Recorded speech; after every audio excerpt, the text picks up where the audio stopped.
Welcome to Choice Classic Radio, where we bring to you the greatest old-time radio shows. Like us on Facebook, subscribe to us on YouTube, and thank you for donating at choiceclassicradio.com. The hair-raising adventures of Sam Spade, Detective, brought to you by the makers of Wild Root Cream Oil for the hair.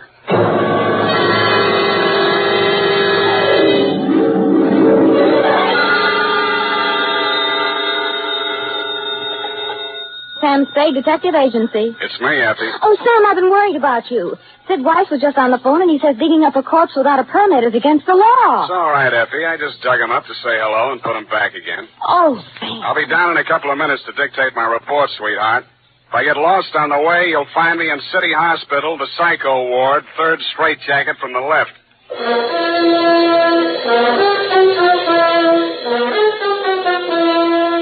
Dashiell Hammett, America's leading detective fiction writer and creator of Sam Spade, the hard-boiled private eye, and William Spear, radio's outstanding producer-director of mystery and crime drama, join their talents to make your hair stand on end with the adventures of Sam Spade. Presented each week by Wild Root Cream Oil, the non-alcoholic hair tonic that will put your hair back in place again, grooming it neatly, naturally, the way you want it. Fellas, if a girl can spend half an hour under a hot dryer in a beauty parlor to look her best for you, certainly you can spend half a minute sprucing up with Wild Root Cream Oil hair tonic to look your best for her. That's all it takes, and Wild Root Cream Oil grooms your hair neatly and naturally, the way girls like to see it. Besides, it relieves dryness and removes loose dandruff. There's not a drop of alcohol in Wild Root Cream Oil. It contains lanolin. So get the big economy-size bottle at your drug or toilet goods counter. And now, Wild Root brings to the air the greatest private detective of them all in The Adventures of Sam Spade.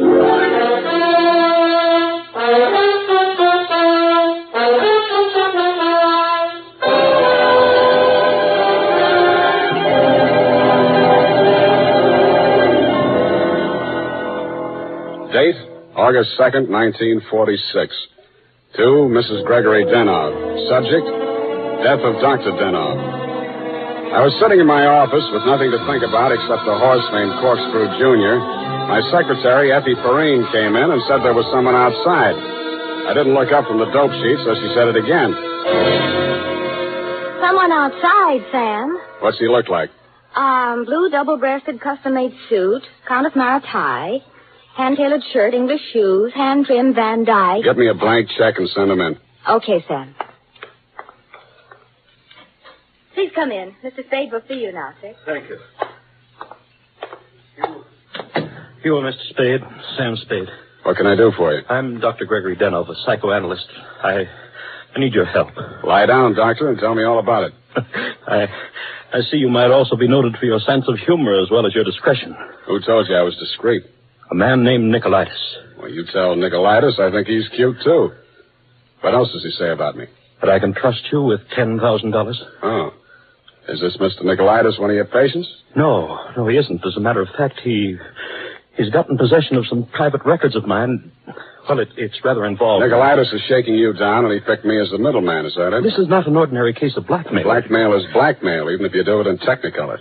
Well, as you may know, a psychoanalyst keeps a faithful transcript, a detailed record of everything a patient says during consultation, no matter how intimate or shocking. Yeah? This man, Nicolaitis, has managed to gain possession of a copy of one of these case histories. The patient is a very celebrated person, and should this material be divulged, it may have very serious consequences for both my patient and for me. Doctor, your best bet's the San Francisco Police Department. No, that's out of the question. Then I'm afraid I can't help you. Why not? Nicolaitis said I'm a private detective. When I take on a client, I take on his troubles. My job is to protect him, not to stand by and see him milked. If you want to hire me on that basis, I'll listen. Oh, I'm so tired. I must trust somebody.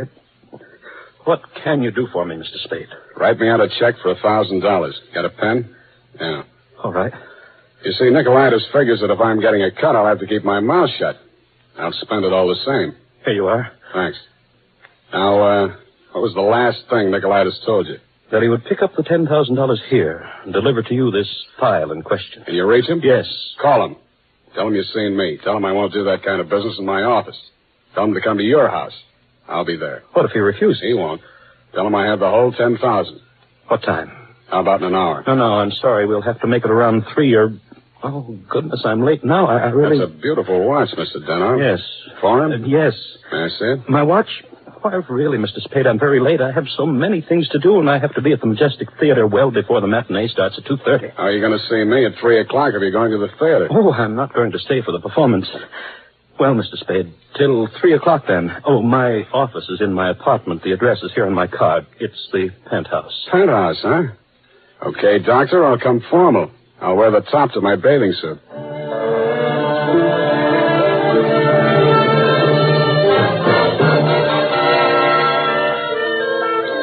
I left my office around 2:30 and started walking up Nob Hill. The Versailles Apartments, where Denhoff's place was, took up the whole 300 block, so I didn't have any trouble finding it. I stopped across the street for a minute to get my breath after the uphill climb, mopped my face, and started across. Just as I got to the middle of the street...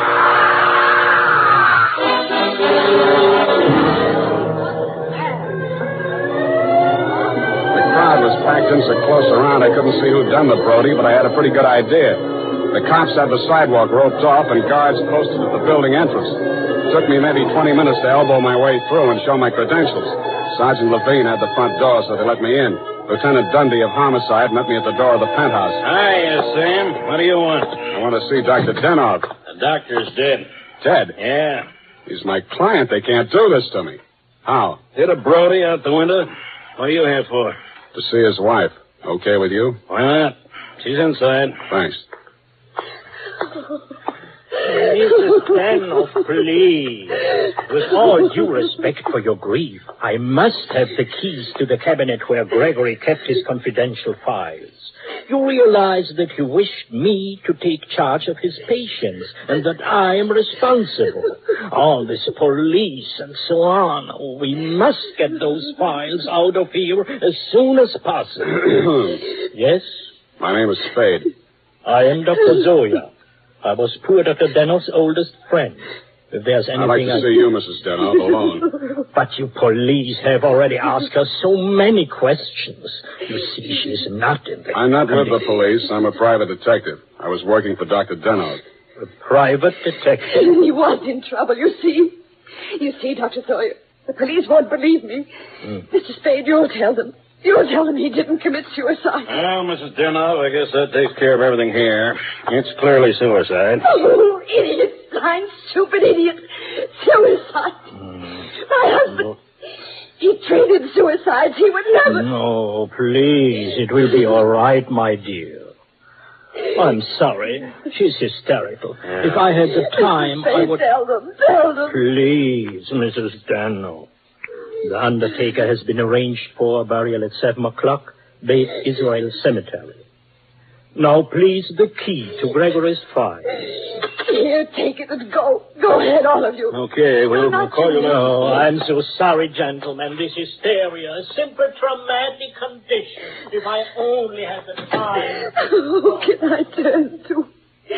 Who'll help me? You think it's pleasant? You think my husband would rest if they said I committed suicide? What shall I do? What shall I do? What shall I do? Oh, you... Dr. Zoya didn't have the time, neither have I. You think it's murder? Who do you think killed your husband? To name someone? That's a very serious charge, Mr. Spade. Goodbye, Mrs. Denhoff. Constance Brent. You mean Constance Brent, the actress? Yes. Yes, she was his last patient this morning. She had threatened to kill him before. How do you know? My husband said so. Do you? And he'd written it down on his notes on her case. Once before, she'd almost pushed him from that same window. How about your husband and Miss Brent? Oh, I knew she was falling in love with my husband. That always happens. They call it a transference. But in this Your case... husband told me Miss Brent was acting in a play this afternoon over at the Majestic. Yes, Midsummer Night's Dream. But she was here. I know she was here. Miss Ray, the receptionist, was coming back from lunch when she heard voices arguing inside. And she was sure it was Miss Brent's voice. Show me the doctor's case history on Miss Brent. I can't. It's missing. As soon as it happened, I went to the files. I meant to show it to the police. Who could have taken it? Constance Brent was the last one in that room before he died. Yeah. When did you see Nicolaitis last? Nick, who? Skip it. Where can I reach you in case... For the next couple of hours, I'll be at the Majestic Theater. I want to see how good an actress this Constance Brent is.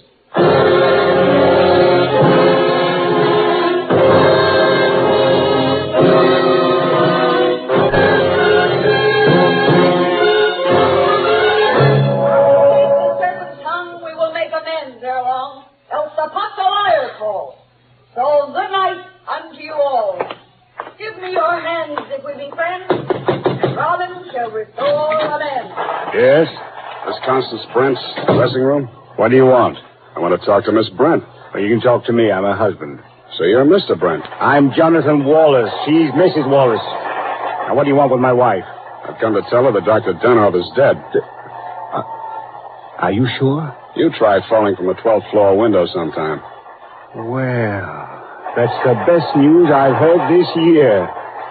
I'm afraid it would be a shock for Constance. Maybe, maybe not. She was the last person to see him alive, as far as anybody can make out. Are you from the police? No, I'm from the insurance company. Claims investigator. What do you want to see Constance for? The policy wasn't made out to her, was it? No, made out to his widow. But she can't collect. Police say it was suicide. Oh, that settles it. This is the last time I take Titania. Stand around while Puck talks his head off. Who is this person? Darling, I'm afraid this is going to be a shock. This man is from an insurance company.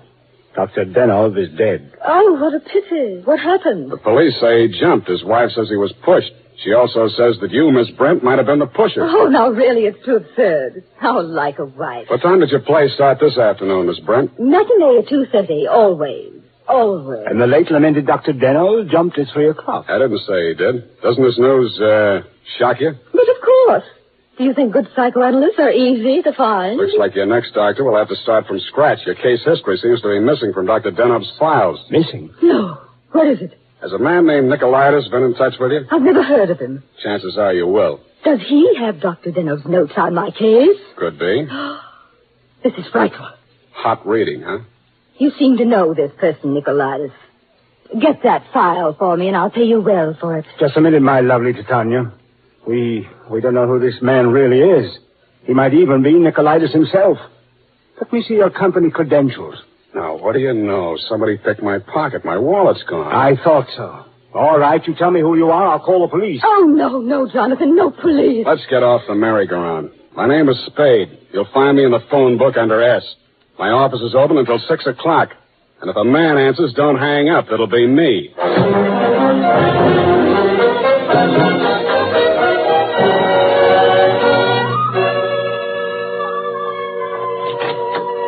Hello, Effie. You found a Nicolaitis yet? Not one. I even tried spelling it backwards. Nobody ever heard of a man named Nicolaitis. Beginning to think there ain't no such person.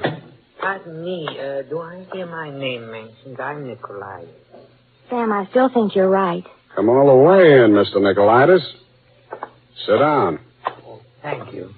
If you need me, Sam, just scream. What can I do for you? Oh, I've come for my money. What money? Oh, the $10,000. You remember the $10,000? Refresh my memory. Oh, Dr. Denhoff, the gentleman who visited you this morning? Oh, that $10,000. Oh, you see, you remember now. Yeah, it all comes back to me now. You were supposed to deliver something for the money. Since Dr. Denhoff is dead, that is no longer important. You will give me the money, please, and I will not disturb your afternoon any further. Suppose I refuse? Oh, that would grieve me. In my grief, there is no telling what I might do. Dr. Denhoff's dead. There's nothing more you can do to hurt him. Oh, never would I attempt to hurt poor Dr. Denhoff, but in my sorrow, it would be so great if I should be forced to hurt the woman he loved. After all, as Titania says, these are the forgeries of jealousy. Titania, huh? Ah, yes, Midsummer Night's Dream, Act 1, Scene 18. I'm a little rusty on my Shakespeare. Oh, you are indeed, Mr. Spade. Titania doesn't appear until well into Act 2. She doesn't, huh? Yeah, that's right. Yeah. I guess she isn't on for 40 minutes or so. Yes, indeed, Mr. Spade, but I didn't come here to discuss drama. What else have you got to discuss? When Dr. Denhoff died, your market died with him. That is a very unprogressive view, Mr. Spade. There's always a gentleman named Jonathan Waller. Why, you fiend. You don't mean you've sold to both of us. Mr. Spade, how can you have such a low opinion of me? I will prove my integrity. I will give you the material. You give me the money. Hand it over. In the Levant, Mr. Spade, we have a saying. He who goes too close to the bear soon loses his beard. I have left my beard at home. Okay, I'll meet you anywhere you say, anytime you say. Excellent. At 7 in your apartment, huh? Won't that be walking into the bear's cave? In the Levant, Mr. Spade, we have a saying. Private dicks do not kill people in their own apartment.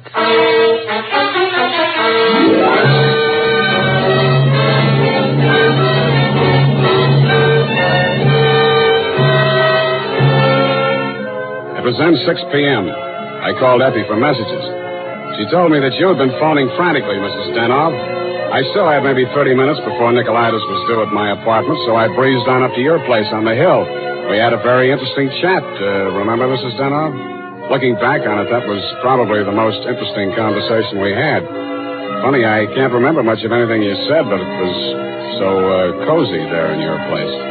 And what with your clock being about 20 minutes slow, it must have been something like 7:30 before I left you. I grabbed a cab and told the hacky to step on it. I hoped Nicolaitis was still waiting at my apartment. He was.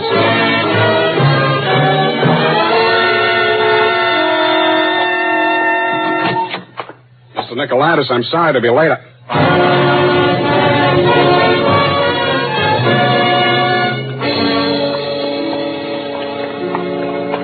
He was lying on my bathroom floor. The little guy was looking just about as natty as when he'd been in my office, except that the beautiful silk scarf he'd been wearing was twisted into a tight noose around his neck. Mr. Nicolaitis was a very dead blackmailer.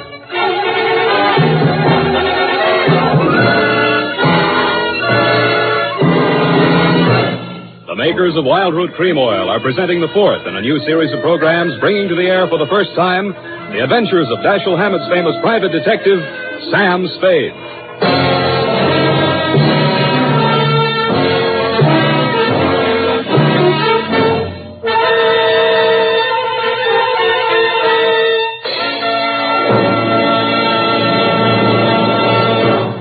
Then, at the racetrack, the man who has something better than a mere hunch is said to have it straight from the horse. Of course, that's a humorous expression, but it shows how to get facts. Go straight to the real source of information. And that's why we went straight to hundreds of men in metropolitan New York to find out what men really want in a hair tonic. And their answers show that Wild Root Cream Oil has all 5 advantages chosen by this impartial consumer jury of men. 1, Wild Root Cream Oil grooms your hair neatly and naturally, never leaves it sticky or greasy. 2, Wild Root Cream Oil relieves annoying dryness. 3, it removes loose dandruff. 4, it's non-alcoholic. And 5, it contains soothing lanolin. Remember, no other leading hair tonic gives you all 5 of these important advantages. Is it any wonder that 4 out of 5 users in a nationwide test preferred Wild Root Cream Oil to all other hair tonics they'd tried? So next time you visit your barber, ask for Wild Root Cream Oil and get the big economy-size bottle of Wild Root Cream Oil at your drug or toilet goods counter.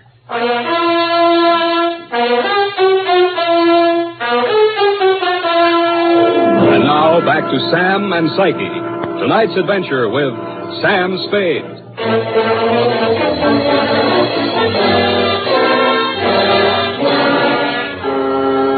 His eyes were open, and he seemed to be looking right at me as I bent over him. The finger marks in his throat were too blotchy to be of any use. Pretty soon, Lieutenant Dundee and Sergeant Polhouse came in and walked over behind me. We all stood there for a second, and then Polhouse bent down and closed those eyes. You know him, Sam? His name is Nicolaitis. That's all I know about him. What did he come here to your place for? I don't know. You invited him? I wouldn't have been surprised to find him here, but not like this.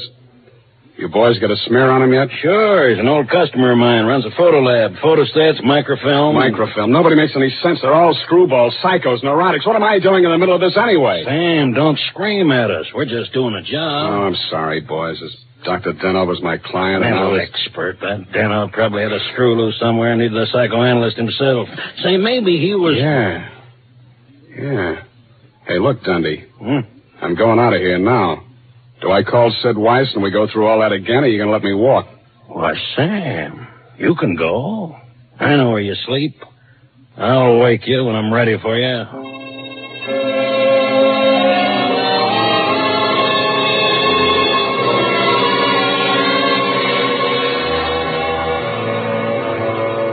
Well, Mr. Spade? I want some answers, Dr. Zoya, and you're the guy who can give them to me. I'm listening. Just let the questions flow into your mind and do not try to repress any of them. Speak instantly, whatever... Okay, question number one, without thinking. Do you think Dr. Denhoff was a suicide? Well, I had not seen Dr. Denhoff for many years. He had been my student in Vienna. I was his analyst, in fact. That's all very interesting, Doctor, but my question... Yes. Did poor Dr. Denhoff commit suicide? I have reviewed all the material, manifest and hypothetical, and I came to the conclusion... No, it was quite impossible. You see, these paranoid... Okay, question number two. Was Dr. Denhoff in love with Constance Brent? I suppose I can now answer that question. When I arrived in San Francisco, I found him in great distress. He told me he feared he was losing his objectivity towards this patient. In other words, he was in love with her? Yes. You think she might have murdered him? All psychoanalytical subjects develop aggressive feelings toward the doctor. Nearly all of my patients have threatened me at one time or another. You don't say. Tell me, Dr. Zoya, you know anything about Jonathan Wallace, Miss Brent's husband? A violent type, almost psychotic. Yeah? How about you, Dr. Zoya? Could you have done it? That is a most interesting question, Mr. Spade. When I arrived here from Vienna without funds, dependent on the kindness of my former students, I must confess that I felt a certain antagonism. It disturbed me to realize that a man of my standing in the profession should be dependent on the goodwill of a younger and, I sincerely believe, less gifted man. However, I overcame this, and I didn't kill him. Yeah. Well, Doctor, thanks a lot. Oh, people. Truly a life study. There is no accounting. For instance, Dr. Denhoff. He came to me only this afternoon with the strangest requests. Yeah? He gave me the gold watch which I had presented to him many years ago upon his graduation in Vienna. He had a patient waiting and so had not much time to explain. Where is this watch? Please, I'm coming to that. He asked me to promise that I would have the watch buried with him if something should happen. That has been done. But Dr. Denhoff just died at 3 o'clock.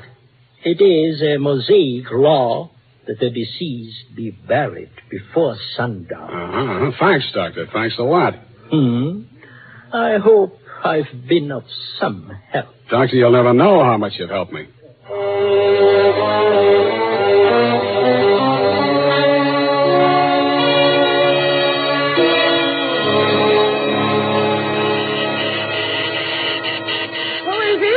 Spade. Oh, what's happened? I think I got the answers, Mrs. Denhoff. That file on Constance Brent.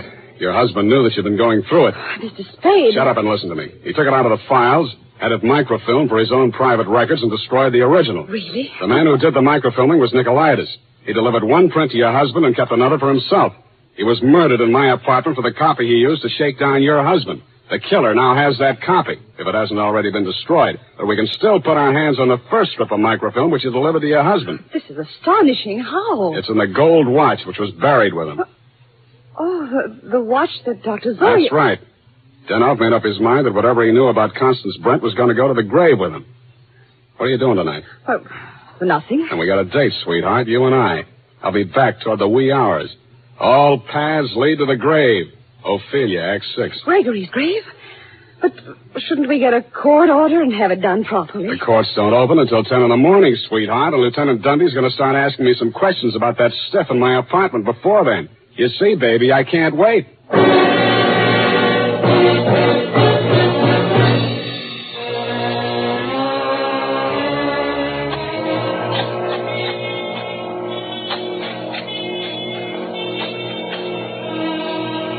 Mr. Spade, we shouldn't be doing this. I'm wrong. This time it won't be wasted effort. I'll crawl under the grave myself and pull it in after. Here. I struck it. Give me that crowbar, Mrs. Denhoff, quick. Oh, dear. Oh, dear. Put that flashlight in here, sweetheart. You look the other way. Yeah, here it is. Look. What, Mr. Spade? What have you got? The watch. Here, put the flash on it while I open it. Here's my nail file. Pry off the back. Thanks. That does it. Here's the film. All right, Mr. Spade. Give me that film. Well, if it isn't the second gravedigger from Hamlet, Mr. Constance Brent. Stop clowning and hand it up to me. You better do as he says, Mr. Spade. We've both got guns. I was expecting that. It took you a long time to get here, Mr. Wallace.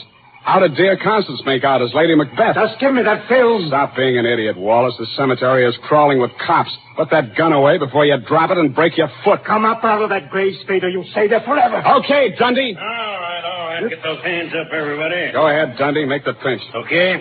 Sam Spade, I arrest you for body snatching, violation of graves under the Civil Code number... No, you fool. You're supposed to arrest Mrs. Gregory Denhoff and Jonathan Wallace for the murder of Gregory Denhoff and Pericles Nicolaitis. But I... Oh, yeah. No, you don't.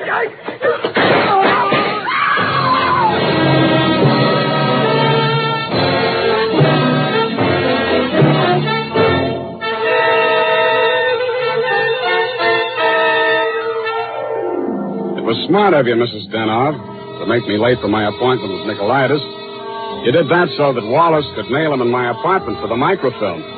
You thought you could use that film to pin Denhoff's murder on Constance Brent. But after your late husband caught you tampering with his files, he added a few well-chosen words to it so that the film put the finger on you and your boyfriend, Mr. Wallace, in case anything happened to the doctor. So Wallace had to kill Nicolaitis. You weren't smart to push your husband out the window. That looked like suicide. You might have gotten away with it, Mrs. Denhoff, if you'd bashed your husband's head in with a bottle. That reminds me, Effie, pour me a drink. That all? Sign it, put a special delivery on it, and send it care of the matron to Hatchapee Prison. Go on, have one yourself. Oh, thank you. Here's how. You'll get used to it. Good night, Sam. Good night, sweetheart.